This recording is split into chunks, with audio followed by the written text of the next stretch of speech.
Yo creo que el Perú está como está porque en la historia del Perú los tomadores de decisión hay dos alternativas: o eran unos ignorantes o eran unos traidores. Y por eso es tan importante cerrar todas estas universidades Bamba que siguen existiendo y que están aflorando más, porque de allí sale gente que construye centros comerciales que se caen. Ministras de educación me dijeron en su sala de reuniones: pero Gisela, esas personas tienen derecho a estudiar medicina y tener una universidad a donde puedan estudiar medicina. Yo le dije: no tienen derecho. Nadie tiene derecho a estudiar una carrera profesional.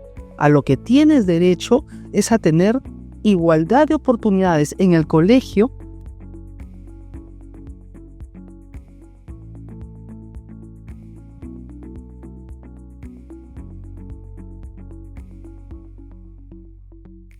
El conocimiento es un recurso que no se agota, el conocimiento es un recurso que se multiplica. Hoy, en Diálogos con Stakeholders, tenemos una invitada que ha conseguido romper barreras y hacer un camino brillante en la ciencia.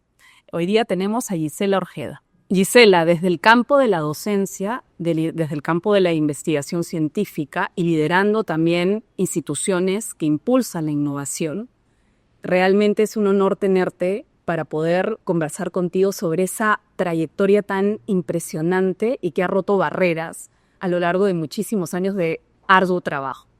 Cuéntame cómo inició este amor por la ciencia, este interés, esta curiosidad que te ha llevado por este camino. Mira, creo que fue natural, ¿no? Fue algo que me nació de manera natural. Y también algo que mis padres impulsaron bastante, comprándome libros de ciencia, haciéndome regalos, juegos de química. No sé si te acuerdas, gente, sabían esos juegos de química, microscopios, y creo que desistieron de seguirme regalando muñecas porque yo las operaba, ¿no? Entonces fue una cosa natural, ¿ah? No es que haya habido un momento así en el que de pronto me haya dado cuenta que eso me gustaba. No, o sea, no tengo ese recuerdo, ¿no? Fue una cosa natural, una inclinación a hacer pociones con las plantitas del jardín desde el inicio, así es. Y tiene que haber sido algo natural porque vivimos aún todavía en un contexto en el que el apoyo a la ciencia no es muy grande, ¿no? Entonces, realmente no es una cosa que tengamos al alcance de nuestra mano o viéndola todo el tiempo, ¿no? No, mira, yo creo que también es una parte de curiosidad natural, ¿no? Y audacia, ¿no? O sea, si yo recuerdo las cosas que hacía de niña, yo no le permitiría a mis nietos hoy día hacer esas cosas, ¿no? Yo vivía junto al Colegio Champañá, en la calle, aquí en Miraflores, ¿no?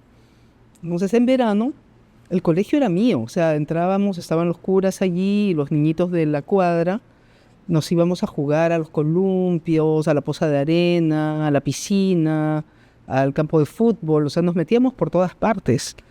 Y allí yo me encontré un murciélago, ¿no? Que estaba tirado en el suelo. O sea, sin ninguna duda lo agarré, ¿no? Y recuerdo hasta el día de hoy tenerlo así en las manos y el animalito abriendo y gritando. O sea, debía estar gritando seguramente. Claro, yo no era capaz de escuchar los sonidos, ¿no? Pero yo tenía menos de 8 años, porque mis padres se mudaron de esa casa cuando yo tenía 8 años. Entonces, también hay una parte de audacia debido a la curiosidad, ¿no? Entonces, sí, eso es lo que te puedo contar. Cuéntame un poco acerca de cómo has visto la evolución de la integración e inclusión de las mujeres en la ciencia a lo largo de los años en el país, ¿no? Todavía hay un camino muy grande, pero ¿cómo has visto el crecimiento de este ecosistema? Mira, yo creo que las mujeres en la ciencia en el Perú siempre han estado presentes. No recuerdo haber sentido yo una diferencia, o sea, no es algo que yo haya notado a lo largo de mi carrera, ¿no? La falta de mujeres en la ciencia, sobre todo porque yo he estudiado en la Universidad Nacional Agraria La Molina, era natural, digamos, debido a las carreras que habían ahí, ingeniería agrícola, agronomía, zootecnia, que hubieran más hombres. Y en mi época, no sé, pues seríamos 40 hombres por cada mujer en la universidad, ¿no? Pero yo nunca sentí una discriminación en la universidad. Y también veía que la plana docente, por lo menos en biología, hay muchas más mujeres, ¿no? Entonces no lo vi, ¿no? Curiosamente recién vi esa diferencia cuando me fui a hacer mi doctorado en Inglaterra y entré al pabellón de ciencias biológicas, ¿no? En la Universidad de Birmingham, y ahí están las fotos de todos los decanos o de los profesores inclusive. Entonces miré las fotos y ahí de pronto me di cuenta que no había ninguna mujer y al final había una nada más, ¿no? Entonces, en países, en Europa, en esa época era mucho más contundente la diferencia, ¿no? La diferencia de números de hombres versus mujeres en el ámbito académico. Y curiosamente te voy a decir que esto de que nunca sentí una diferencia o una discriminación por ser mujer, se terminó cuando estuve en el consejo directivo de SUNEDO. Por primera vez en mi vida sentí que, y lo comprobé mediante método científico, que mi voz era invisibilizada. Te voy a contar la anécdota, ¿ya? No voy a decir los nombres. Estábamos en consejo directivo que era largo, ¿no? Duraban más de 4 horas, toda una mañana o más, ¿no? Y no recuerdo bien qué es lo que estábamos comentando, algunos problemas, y a mí se me ocurrió una solución y la mencioné, ¿no? Pero, o sea, nadie hizo caso y a mí me parecía muy buena mi idea, pero dije, de repente pensé, o sea, me pareció raro, dije de repente, me he expresado muy bajito, yo no hablo bajo, ¿no? Pero pensé, de repente no me escucharon, ¿no? Ok, pasó ese día, ¿no? El siguiente consejo directivo, de alguna otra cosa, tampoco me hicieron caso, dije qué raro. Y al rato, otro miembro del consejo directivo dice, hombre, dice exactamente lo mismo y propone exactamente lo mismo que yo había propuesto unos minutos antes. Y todo el mundo dice, qué buena idea, eso tiene que ser, sí. Yo dije, oye, no dije nada, pero me puse como en alerta. Entonces decidí las siguientes veces mi método científico. Voy a repetir esto para ver si ocurre lo mismo. Y efectivamente, ¿no? Y esa persona que luego ha sido ministro de Educación, ¿no? O sea, después que nadie hacía caso a lo que yo decía, él repetía lo que yo acababa de decir. Y todo el mundo decía, pero qué buena idea, ¿no? Entonces, o sea, fue la primera vez en mi vida que he sentido que, digamos, no se me escuchaba. Y la única, digamos, ¿por qué razón sería? No sé, porque era igual un miembro del consejo directivo, igual que los que estábamos allí sentados, ¿no? ¿Y cuál crees tú que debe ser la reacción de una persona? Porque yo supongo que esto debe pasar, digamos, a muchas personas que están en foros de decisión y que es a las que se les invisibiliza, ¿no? Bueno, lo que hice yo ese día, ¿no? Fue ya decir, oye, eso es lo que acabo de decir hace 10 minutos, es exactamente lo mismo, ¿no? Ay, disculpa, no te había escuchado, no, pero no sé. O sea, luego mi decisión fue hacer notar que esto estaba pasando sin decirlo, sin decir, oye, ¿no? Sino, esto es lo que acabo de decir. ¿Cuáles crees que son las herramientas que debe tener una persona que quiere llegar a los más altos niveles en el mundo de la investigación? ¿Cuáles crees que llega? ¿No querer llegar? Ay, qué gracioso. ¿Y cómo así? Simplemente dedicarte a tu trabajo. O sea, enfocarte en tus preguntas, enfocarte en rodearte de gente que sabe más cosas que tú, en escoger estupendos estudiantes, en, digamos, en establecer una relación de confianza con tus estudiantes. Cuando yo hablo de estudiantes, yo no hablo de mis estudiantes en las aulas. Yo hablo de los estudiantes que trabajan conmigo, que investigan junto conmigo en el laboratorio y que cada uno está haciendo su tesis o parte de un proyecto para el que yo he conseguido financiamiento. Y también enfocarnos en empujarlos a ellos, ¿no? En darles oportunidades, conseguir fondos para sus tesis, conseguir fondos para que se vayan de viaje, para que se capaciten, para que trabajen felices. Entonces, si ellos trabajan felices contigo, con buenos recursos, tu laboratorio y tú vas a poder producir más. Entonces, pero si tú quieres aparecer, ¿no? O sea, no vas a lograr nada. Sí, la investigación científica siempre está, digamos, conectada a la razón. Pero en un país en el que no hay muchos incentivos, la pasión y la emoción son muy importantes, de seguro, para mantener ese entusiasmo, esa alegría, esa curiosidad. Bueno, sí, la pasión y la emoción son fundamentales para todo, ¿no? O sea, desde para el aprendizaje, ¿no? O sea, creo que eso es lo que nos falta inducir en los niños para que el país comience a avanzar en educación. O sea, despertar esa sensación de he logrado comprender algo, qué emocionante eso, ¿no? Y mira, yo lo veo, no sé, lo vi en la hija de un amigo que tenía muchas dificultades en el colegio y me daba cuenta que a ella no le causaba emoción el aprender porque no lo había captado desde chiquita, ¿no? Y lo veo en uno de mis nietos, por ejemplo, cuando él entiende algo, o sea, es tan emocionante para él.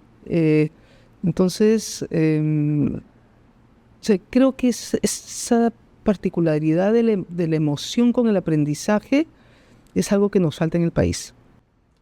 Bueno, y hay muchas cosas que también, y he podido ver algunas de tus exposiciones, nos faltan, ¿no? Has comentado en muchísimas entrevistas que tenemos una biodiversidad impresionante y es de repente uno de los aportes más importantes que tiene el Perú para dar al mundo. Y a pesar de eso, muy poco investigada, ¿no? O sea, es algo totalmente, digamos, no sé cómo decirlo, es increíble que teniendo esa riqueza no podamos explotarla. Ahora, yo a la biodiversidad la veo como un iceberg, ¿no? Lo que nosotros vemos es la puntita del iceberg, ¿no? Y así es gigante, ¿no? Pero en realidad la verdadera riqueza de la biodiversidad no está en esa diversidad que vemos o que incluso comemos, ¿no? Porque mucho hablamos de todas las formas y colores de las papas nativas, ¿no? Pero eso no es lo más importante. Lo más importante es lo que tiene guardada esa biodiversidad adentro.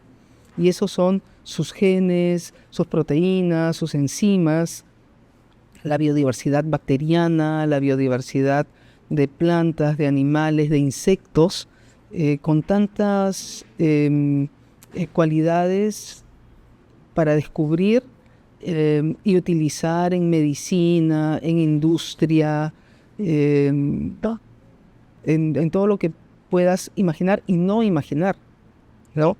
Entonces, no tener un programa de descubrimiento de esa biodiversidad es una gran falla que tenemos en el país.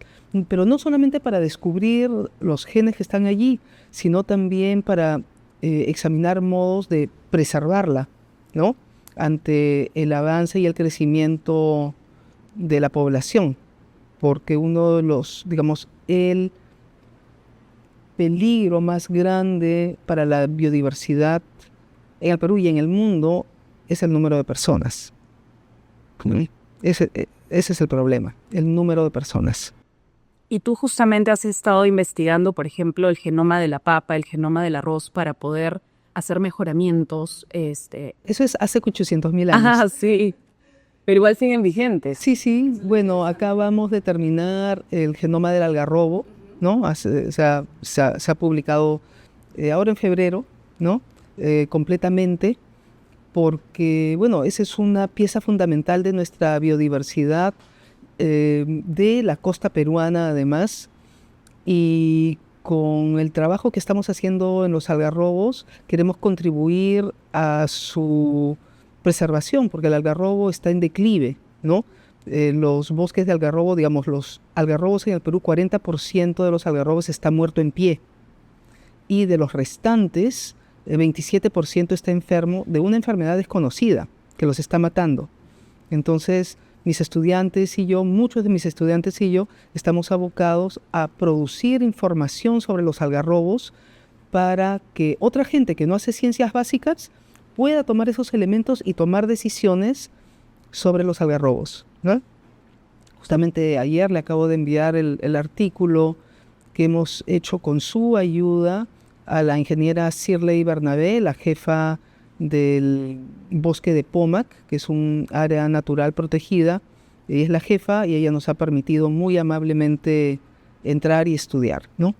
Pues, ¿cuál es el efecto de los algarrobos y por qué se tienen que protegerlos? Porque a veces nosotros no entendemos cuál es el impacto directo de estas investigaciones. Bueno, en primer lugar, transforma el desierto, ¿no? O sea, la costa del Perú es uno de los lugares desérticos, digamos, más áridos del mundo, y el algarrobo lo transforma. O sea, en algún momento Ica era como el bosque de Pomac, ¿no? Simplemente que talaron todos los guarangos en Ica, que son la misma familia, sino el mismo árbol prácticamente que los que hay en el norte del país. Y eso está ocurriendo con todos los árboles de algarrobos de la costa peruana. ¿Por qué es importante? Uno, por ejemplo, en el los algarrobos, los bosques de algarrobo tienen plantas y animales que solamente pueden vivir allí, ¿no? Que se dice, la palabra científica es endémicos, ¿no? Transforman el clima de los lugares donde están, bajan la temperatura, sus raíces tienen hasta 80 metros de profundidad. Entonces imagínate un bosque de 5.000 hectáreas, imagínate las raíces de ese bosque que penetran la tierra hasta 60, 80 metros. Todo el agua que baja de los Andes hacia el mar subterránea es filtrada por esos bosques y llega a la costa limpia gracias a esas raíces que la filtran. Qué increíble. ¿No? O sea, quiero que lo visualices, ¿no? Entonces, cuando yo veo un bosque, yo visualizo eso. Yo no veo, o sea, veo un árbol y veo la savia que está subiendo, ¿no? Es que eso es lo que tiene la ciencia. Nosotros vemos la belleza, ¿no? Del árbol que es precioso, pero nos quedamos ahí. O sea, pueden ver pero yo veo la belleza del funcionamiento. Del funcionamiento, ajá, claro. Sí. Por supuesto. Cuéntame cuáles de las investigaciones que has realizado, que además has hecho muchísimo trabajo dentro y fuera del país, ha sido la que más orgullosa. No, para nada. No, mis publicaciones son pocas, en verdad, no son tantas, ¿no? Hay gente que publica muchísimo más que yo, que hace mucho más trabajo. A mí me cuesta mucho escribir los artículos, tener el tiempo.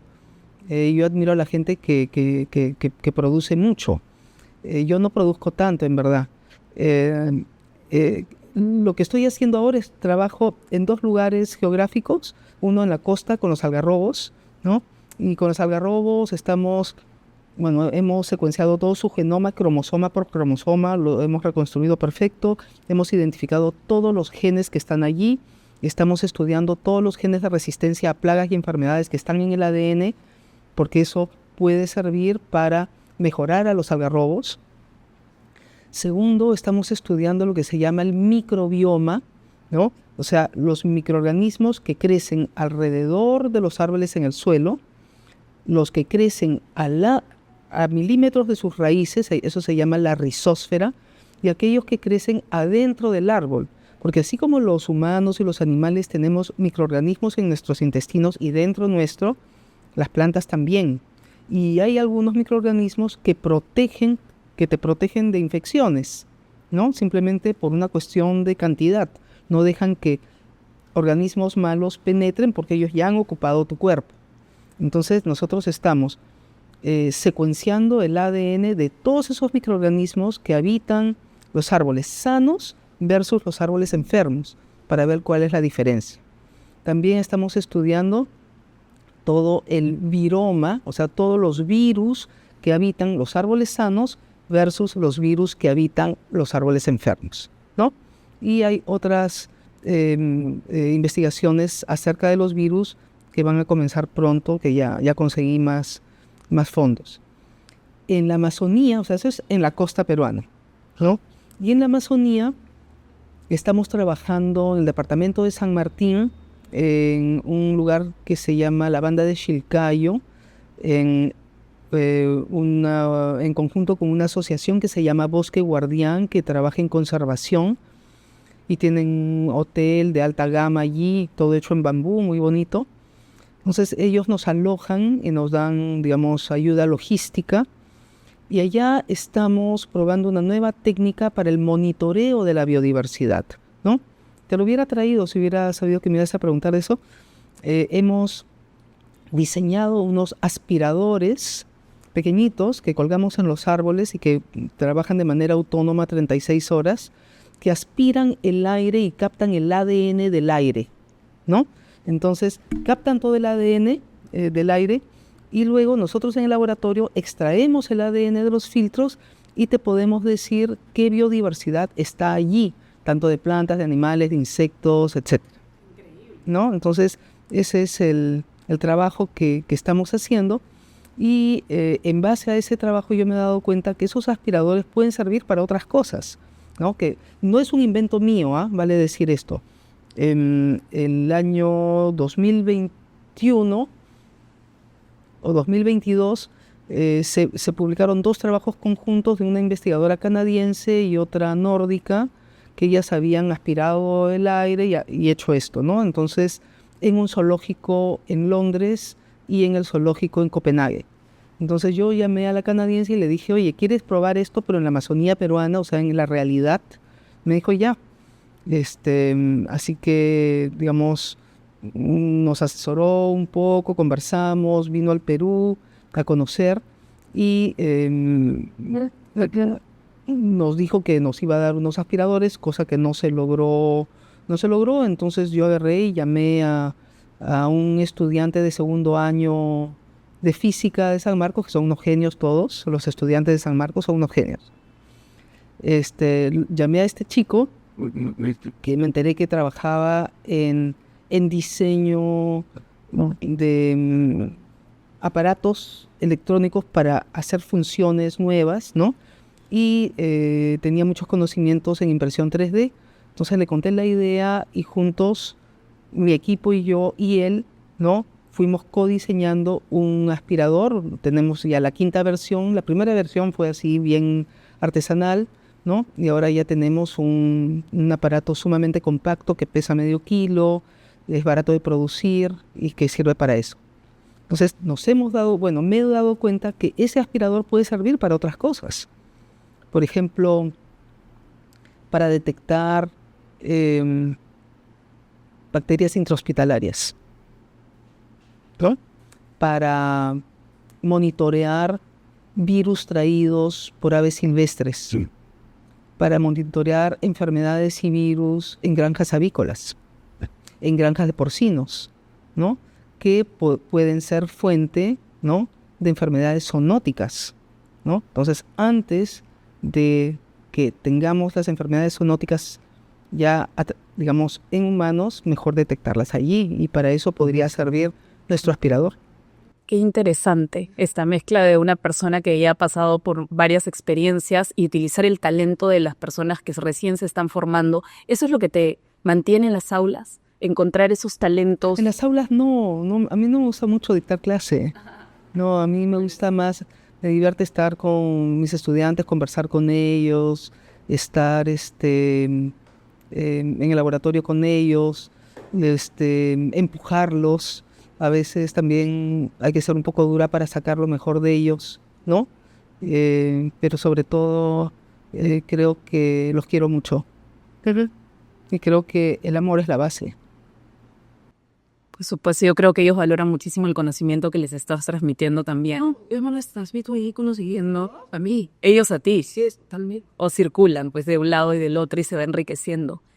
Hablaste acerca de lo importante para ti que es servir al país y de un bichito que te picó. Cuéntame qué bichito te picó y por qué fue que decidiste hacer algunos cambios. O sea, vuelvo a repetir, yo creo que el amor es la base.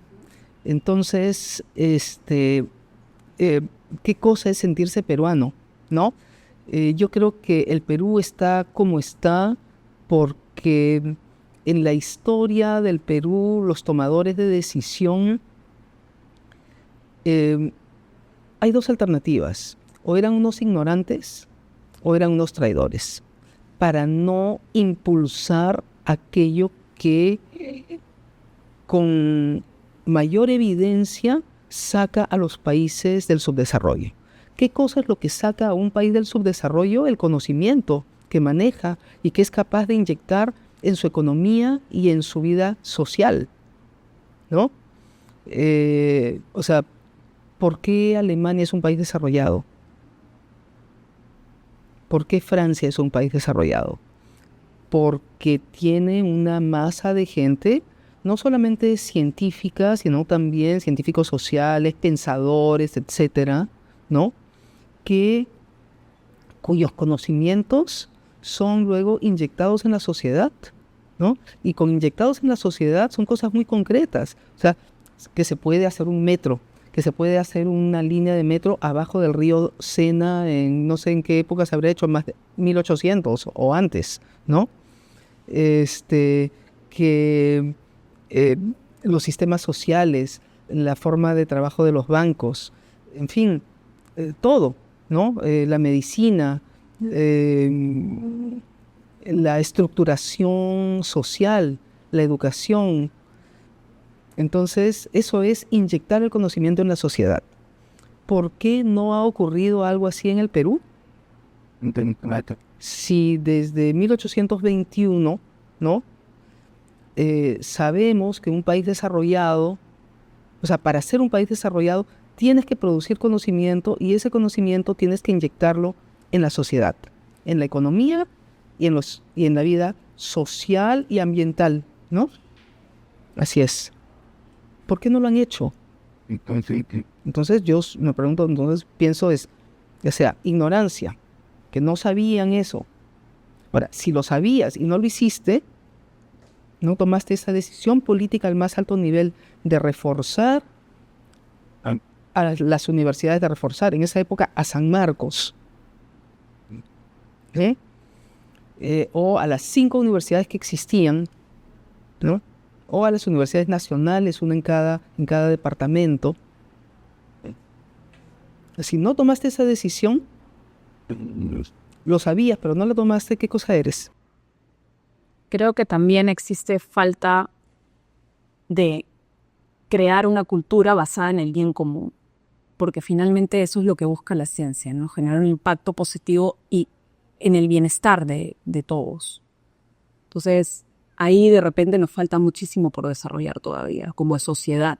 Es que a los comienzos de la República eso se podía hacer muy fácilmente, ¿entiendes? ¿No? O sea, crear ya esa cultura. Entonces, si no eres ignorante y no lo haces es porque eres traidor. Tenemos gente referente, que ama al país. Sí, pero chiquitos. Pero hay que hacer más, porque finalmente el amor se contagia. Entonces, lo estás haciendo en las universidades de gente que quiere, a través de unas políticas públicas. Sí, hay que generar incidencia en las políticas públicas. O sea, tienen que haber políticas públicas y las políticas públicas pueden llevarse a cabo si es que hay voluntad política. ¿Y qué cosa es la voluntad política? No es solamente que se haga esto, no, la voluntad política es dinero, ¿no? Dinero hacia ese aspecto, dinero hacia lograr ese objetivo que nos hemos trazado como país. ¿Me entiendes? Eso es la voluntad política. La voluntad política no es,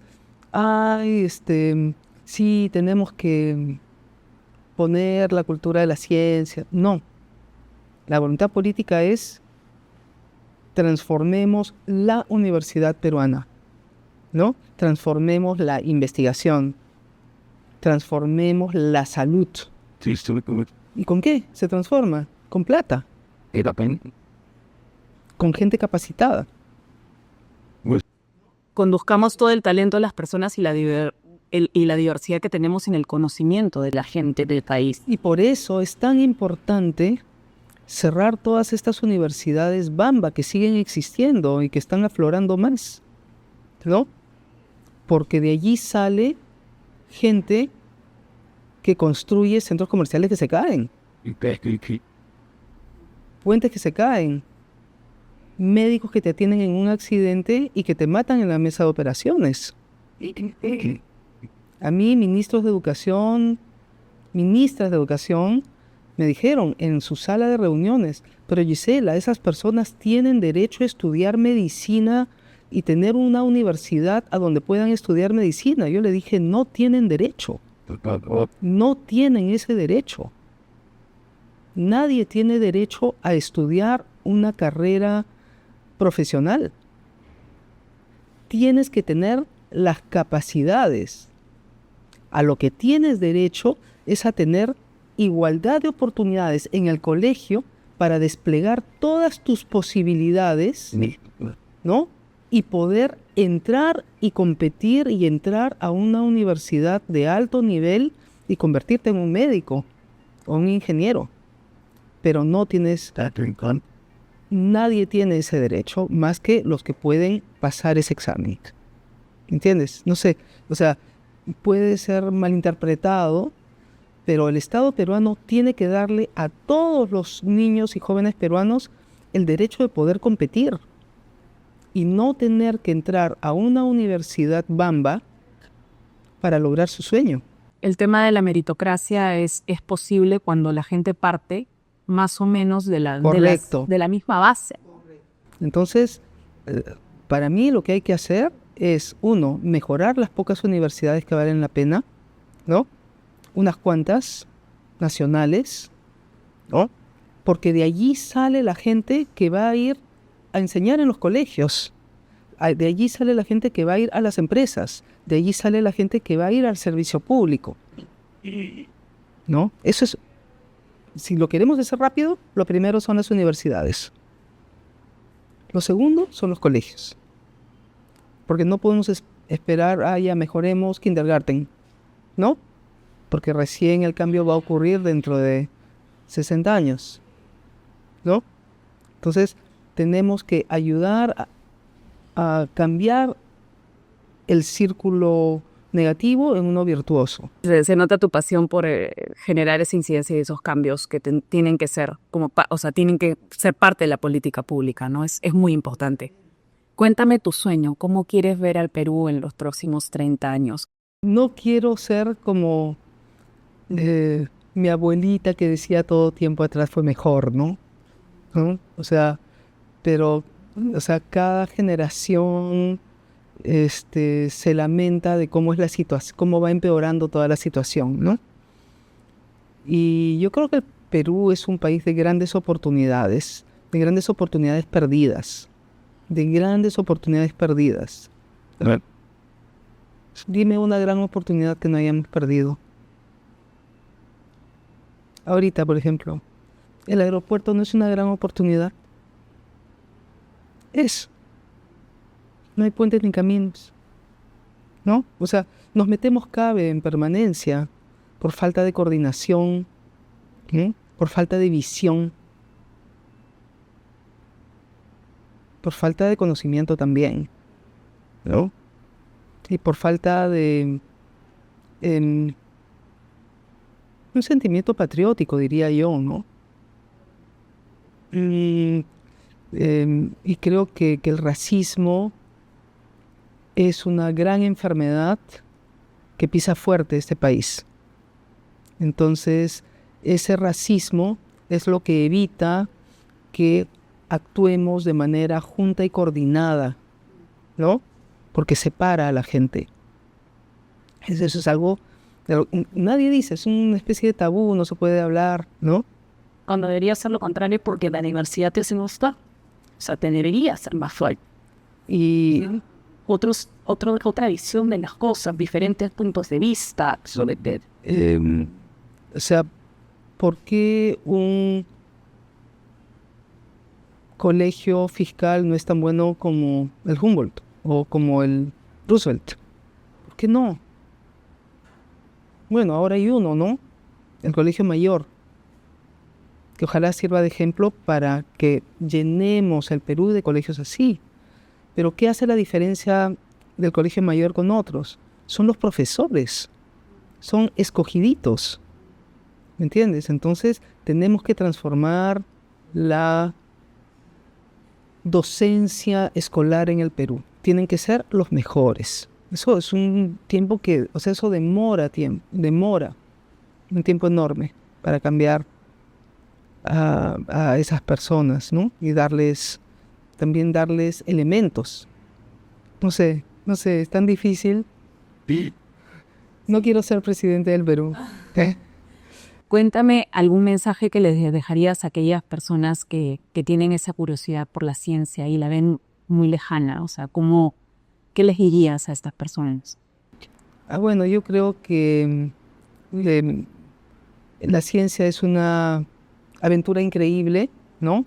Te da la oportunidad de conocer el mundo, conocer mucha gente interesante, conocer lugares, formas de vida, formas de pensar, debatir, poner tus ideas y sobre todo aprender a que lo mejor del mundo es que destruyan tus ideas, ¿no?